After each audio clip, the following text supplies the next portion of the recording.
ఓం శాంతి. Murali date 30/5/2026. మధురమైన పిల్లలు, మీ సర్వస్వము ఈశ్వరీయ సేవలో సఫలం చేసి భవిష్యత్తును తయారు చేసుకోండి. ఎందుకంటే ఇప్పుడు మృత్యు మీ తలపై చాలా సమీపంగా ఉంది. ప్రశ్న: జ్ఞానం వింటూ ఉన్న పిల్లలలో జ్ఞానధారణ ఎందుకు జరగడం లేదు? జవాబు: ఎందుకంటే విచారసాగర మథనం చేయడం రావడం లేదు. బుద్ధియోగం దేహ సంబంధాలలో చిక్కుకొని ఉంది. మొదట బుద్ధి నుండి మోహం తొలగిపోవాలి. అప్పుడు ఏదైనా ధారణ కూడా జరుగుతుంది. మోహం ఎలాంటిదంటే అది ఒక్కసారిగా కోతిలా చేస్తుంది. కనుక బాబా పిల్లలకు మొట్టమొదట ప్రతిజ్ఞను గుర్తు చేస్తూ ఉన్నారు. దేహ సహితంగా దేహ సర్వ సంబంధాలను మరచిపోయి నన్ని ఒక్కరినే స్మృతి చేయండి. పాట: భోలానాథ్నికి సాటి అయిన వారు, భోలానాథ్ సే నిరాలా. ఓం శాంతి. బాబా కూర్చుని అర్థం చేయిస్తూ ఉన్నారు. బేహద్ తండ్రినే పాడైపోయిన దానిని సరిచేసేవారని అంటారు. ఇప్పుడు పిల్లలకు చాలా బాగా తెలుసు, కృష్ణుడు పాడైన దానిని సరిచేయలేడు. గీతా భగవానుడు కృష్ణుడు కాదు, శివుడు. శివ్ బాబా రచయిత, కృష్ణుడు రచన. స్వర్గ రచయిత మాత్రమే స్వర్గ వారసత్వం అని ఇవ్వగలడు. ఇదే భారతీయులు చేసిన అతి ముఖ్యమైన అన్నిటికంటే పెద్ద తప్పు. శ్రీకృష్ణుణ్ణి తండ్రి అని ఎవ్వరూ పిలవలేరు. వారసత్వము బాబా నుండే లభిస్తుంది. అది భారతదేశానికే లభించింది. భారతదేశంలోనే శ్రీకృష్ణుని రాకుమారుడిని, రాధను రాకుమారి అని మహిమ చేస్తారు. మహిమ సర్వోత్తమమైన తండ్రిదే. శ్రీకృష్ణుడు సర్వోత్తమమైన రచన, విశ్వాధికారి. దానినే సూర్యవంశీ దైవీ రాజ్యమని అంటారు. గీత ఆది సనాతన దేవీ దేవత ధర్మశాస్త్రం. సత్యుగంలో ఎవ్వరికీ జ్ఞానాన్ని వినిపించలేదు. బాబా సంగమ యుగంలో వినిపించారు. చిత్రాలలో కూడా మొదట దీనినే నిరూపించాలి. ఇరువురి చిత్రాలను ఇచ్చి శివబాబా చిత్రం చూపించి, వీరు గీతా భగవంతుడు రచయిత, పునర్జన్మ రహితులని, శ్రీకృష్ణు వారి రచన అని అర్థం చేయించాలి. శివబాబాయే వజ్రతుల్యంగా చేస్తారని మీకు తెలుసు. వజ్ర సమానం, గవ్వ సమానమని మహిమ కూడా ఉంది. నన్ని స్మృతి చెయ్యండి మరియు వారసత్వాన్ని స్మృతి చెయ్యండి. ఇది తండ్రి ఆజ్ఞ అని పిల్లల బుద్ధిలో ఉండాలి. వారు అనంతమైన తండ్రి, కృష్ణుడు హద్దులోని యజమాని. భలే విశ్వానికి రాజుగా అవుతాడు. శివ్ బాబా రాజుగా అవ్వరు కదా. వాస్తవంలో గీతకు చాలా మహిమ ఉంది. దానితో పాటు భారతదేశానికి కూడా మహిమ ఉంది. భారతదేశం అన్ని ధర్మాల వారి గొప్ప తీర్థస్థానం. కేవలం కృష్ణుని పేరు వేయడం వలన మహత్వమంతా సమాప్తమైపోయింది. అందుకే భారతదేశం గవ్వ సమానంగా తయారయ్యింది. డ్రామా అనుసారమే జరిగింది. అయినప్పటికీ హెచ్చరించవలసి ఉంటుంది. తండ్రి చాలా బాగా అర్థం చేయిస్తారు. రోజు రోజుకు గుహ్యమైన విషయాలను అర్థం చేయిస్తూ ఉంటారు. కనుక పాత చిత్రాలను పరివర్తన చేసి వేరే చిత్రాలను తయారు చేయాల్సి ఉంటుంది. ఇది చివరి వరకు జరుగుతూనే ఉంటుంది. శివబాబా మాకు ఆస్తినిస్తూ ఉన్నారని పిల్లలు బుద్ధిలో సదా ఉంచుకోవాలి.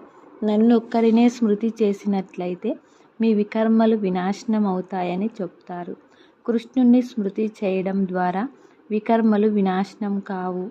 అతడు సర్వశక్తివంతుడు కాదు. తండ్రి సర్వశక్తివంతుడు.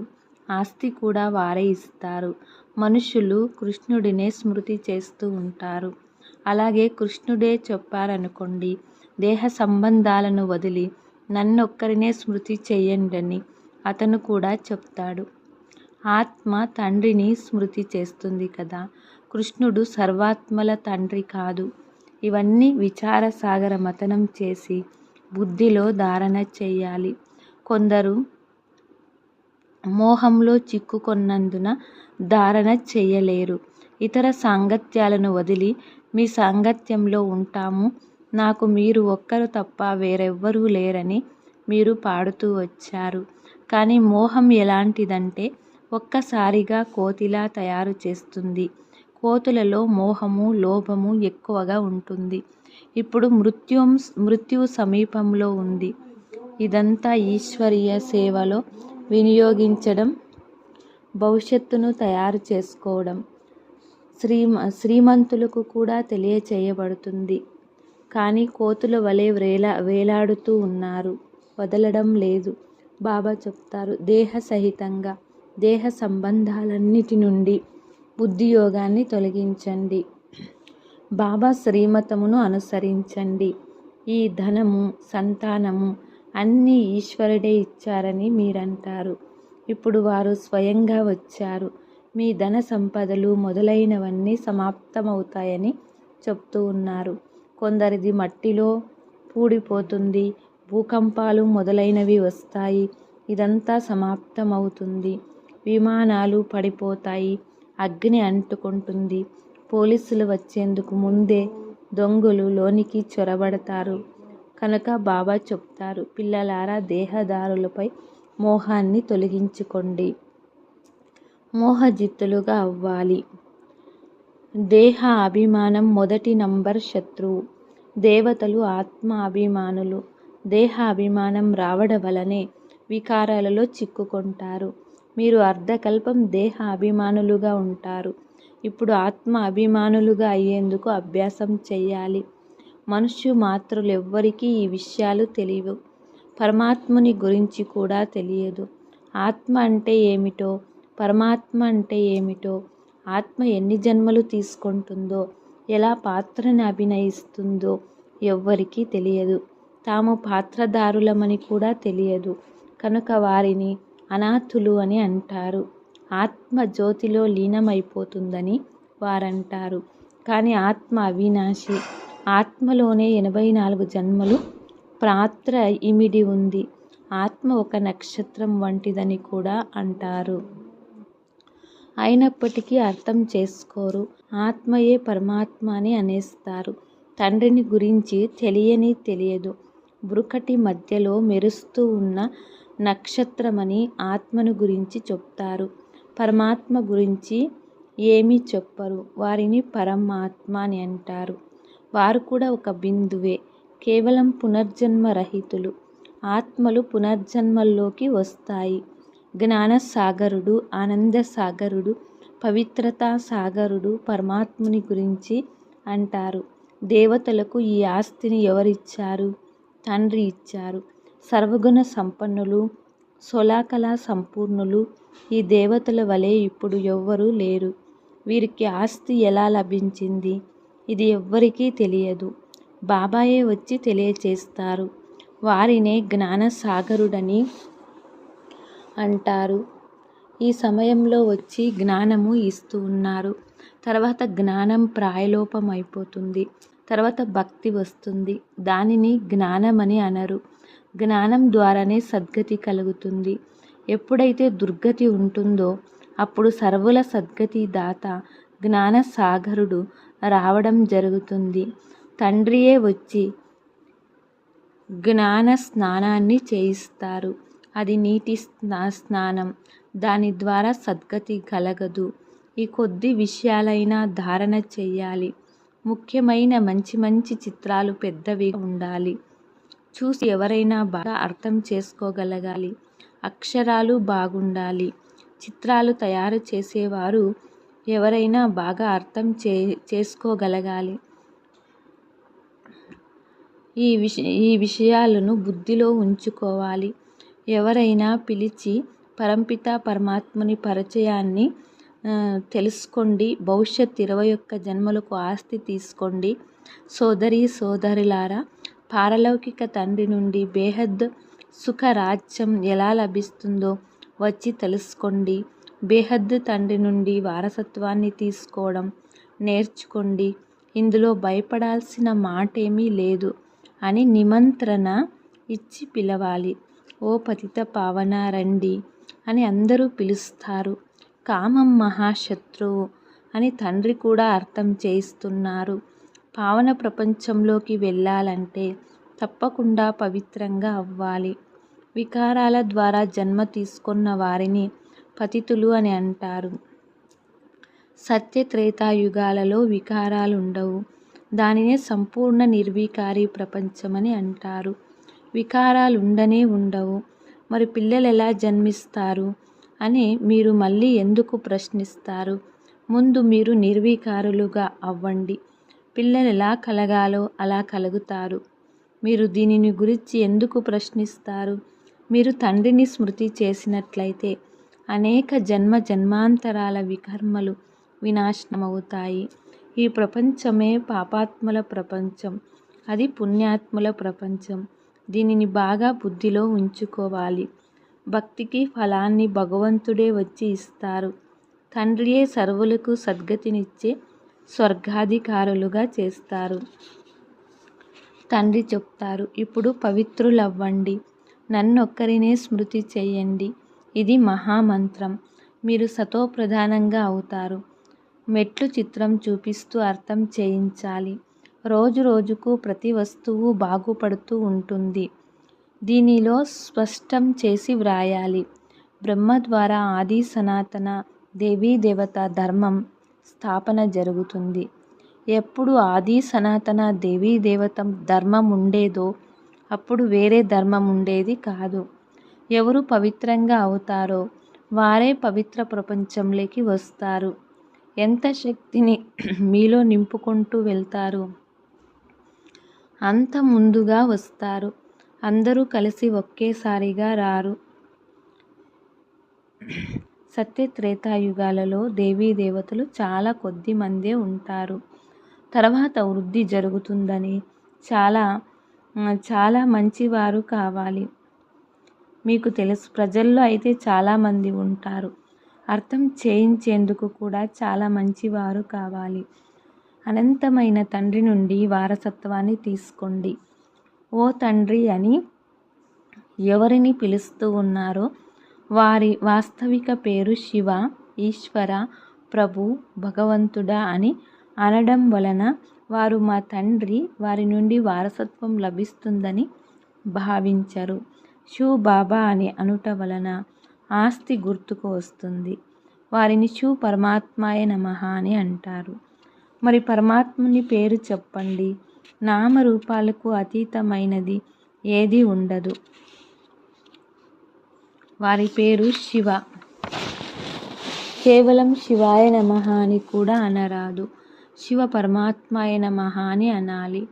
ప్రతి పదాన్ని చాలా బాగా స్పష్టంగా అర్థం చేయించాలి. శివాయ నమః అని అనడం వలన కూడా తండ్రి అన్నంత మజా రాదు. మనుషులు అన్ని పేర్లను తమపై పెట్టుకున్నారు. మనుషులనెప్పుడు భగవంతుడు అని అనరు. మీకు తెలుసు, బ్రహ్మ, విష్ణు, శంకర్ని కూడా దేవతలని అంటారు. రచయిత అయిన తండ్రి ఒక్క నిరాకారుడే. ఎలాగైతే లౌకిక తండ్రి పిల్లలను రచించి వారసత్వాన్ని ఇస్తారో అలా ఈ అనంతమైన తండ్రి కూడా వారసత్వాన్ని ఇస్తారు. భారతదేశం విశ్వాధికారులుగా తయారు చేస్తారు. పూర్తి ప్రపంచానికంతా పతిత పావనుడు ఒక్క తండ్రినే. ఇది ఎవ్వరికీ తెలియదు. మన ధర్మస్థాపకులు కూడా ఈ సమయంలో పతితులుగా ఉన్నారు. శ్మశానగ్రస్తమై ఉన్నారు. ఇప్పుడు అందరి అంతిమ సమయం, ఖయామత్ సమయం. తండ్రియే వచ్చి అందరినీ లేపుతూ ఉన్నారు. అంతిమ సమయంలోనే ఖుదా అనగా భగవంతుడు వస్తారు. వారే జ్ఞానసాగరులు. జ్ఞానసాగరుని పిల్లలు భస్మీభూతమయ్యారని వ్రాయబడి ఉంది. అనగా కామచితపై కూర్చొని నల్లగా ఇనుపు యుగం వారిగా అయిపోయారు. మళ్ళీ వారు సుందరంగా ఎలా అవుతారు? స్మృతి యాత్ర ద్వారా అని తండ్రి చెప్తారు. యోగం అనే పదం చెప్పగానే మనుషులు తికమక పడతారు. తండ్రి చెప్తారు, నన్ని స్మృతి చేసినట్లయితే అంతుమతి సోగతి అవుతుంది. ఎంత సహజంగా అర్థం చేయిస్తారు. అయినా ఈ విషయాలు బుద్ధిలో ఎందుకు కూర్చోవు? దేహ అభిమానం చాలా ఉన్నందున ధారణ జరగదు. బాబా చాలా మంచి యుక్తిని తెలియచేస్తారు. ఎవరిని స్మృతి చేస్తారో ఆ అనంతమైన తండ్రి వచ్చి ఏం చేశారు? భారతదేశాన్ని స్వర్గంగా చేశారు. హద్దులోని ఆస్తిని అనేక జన్మల నుండి తీసుకుంటూ వచ్చారు. ఇప్పుడు అనంతమైన తండ్రి నుండి 21 జన్మలకు అనంతమైన వారసత్వాన్ని తీసుకోండి. సత్యత్రేతాయుగాలలో దేవీ దేవతల రాజ్యం చేసేవారు. సూర్యవంశీయులు, చంద్రవంశీయులు వీరే, వైశ్యవంశీయులుగా శూద్రవంశీయులు వీరే అనే పదం వ్రాయడం వలన వారే పునర్జన్మలు తీసుకుంటూ వర్ణాలలో వస్తారని నిరూపించబడుతుంది. బాబా అందరికీ అర్థం చేయిస్తారు. మీరు సమ్ముఖంలో కూర్చున్నారు కనుక మీకు చాలా సంతోషం కలుగుతుంది. కొందరికి భాగ్యంలో లేనట్లయితే సర్వీస్ కూడా చేయరు. సర్వీస్ చేసినట్లయితే మంచి పేరు వస్తుంది. బాబా పిల్లలు ఎంత చురుకైన వారు, అన్ని పనులు చేస్తారు అని అంటారు. మాకు సామ్రాజ్యం, ఆస్తినిస్తారు. ఈ సామాగ్రి, జ్ఞానం కూడా ఇస్తారని అంటారు. ఈ చిత్రాలు గుడ్డివారి ముందు అద్దం వంటివి. ఇందులో ఇంద్రజాలము మొదలైనవేవీ లేవు. పవిత్రతయే ముఖ్యమైన విషయం. ఇది అంతిమ జన్మ.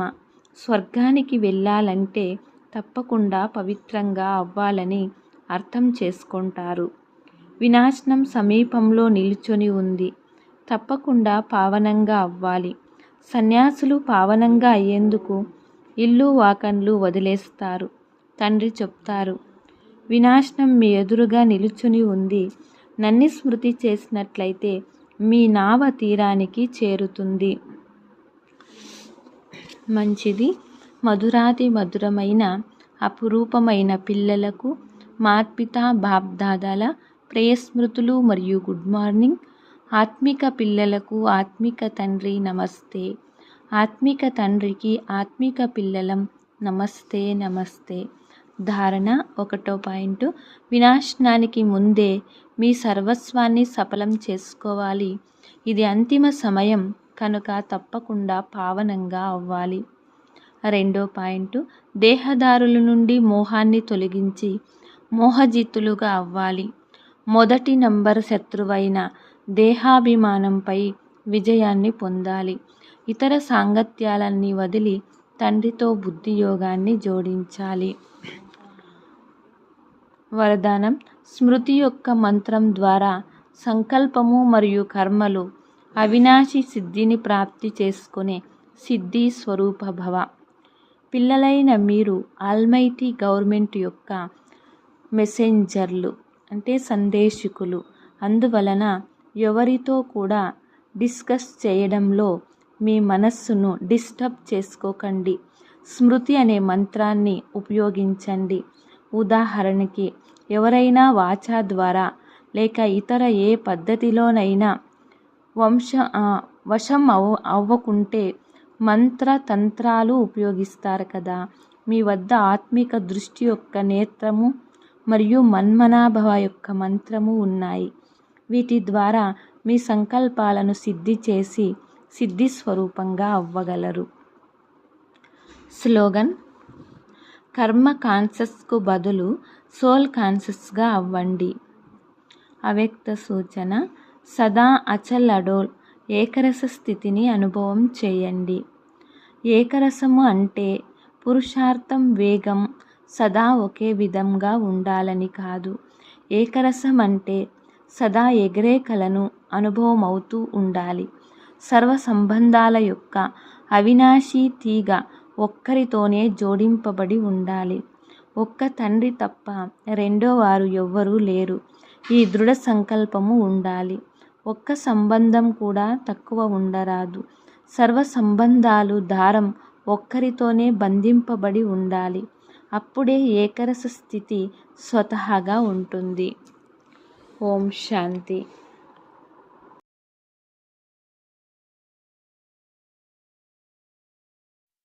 మనమంతా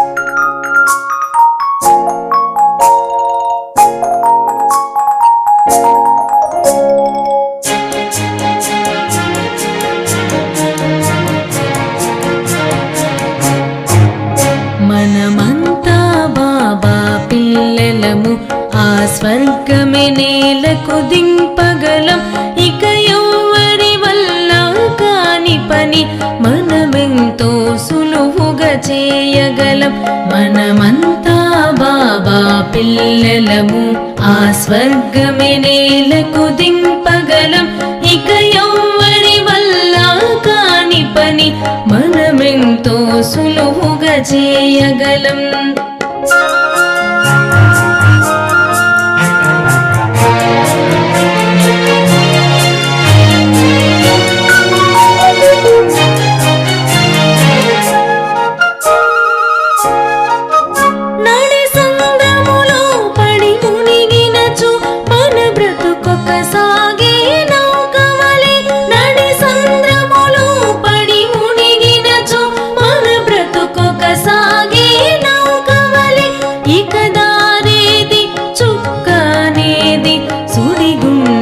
దాటేదారేది శివబాబా తన చేయందిస్తే దరికి చేరగలిగేను. ఇక ఎవ్వరి వల్ల కాని పని మనమెంతో సులువుగా చేయగలం.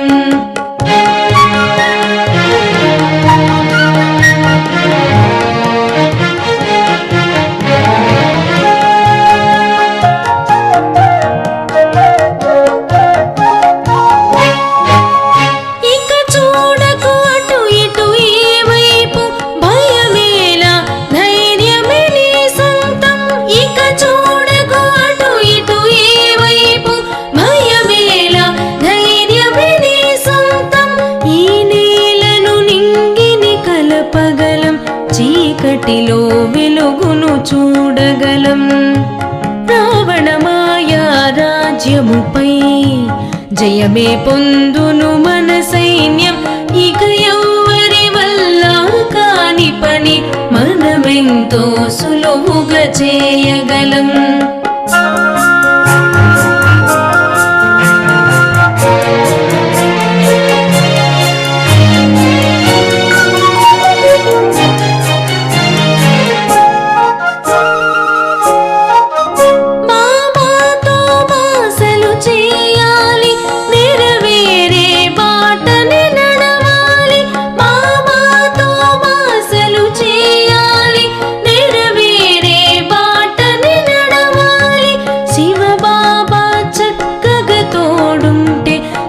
దిగులెందుకులే మనమదిలో ఆకాశ హద్దులే చేరుకొని శివబాబా ఉడికే చేరుద్దాం.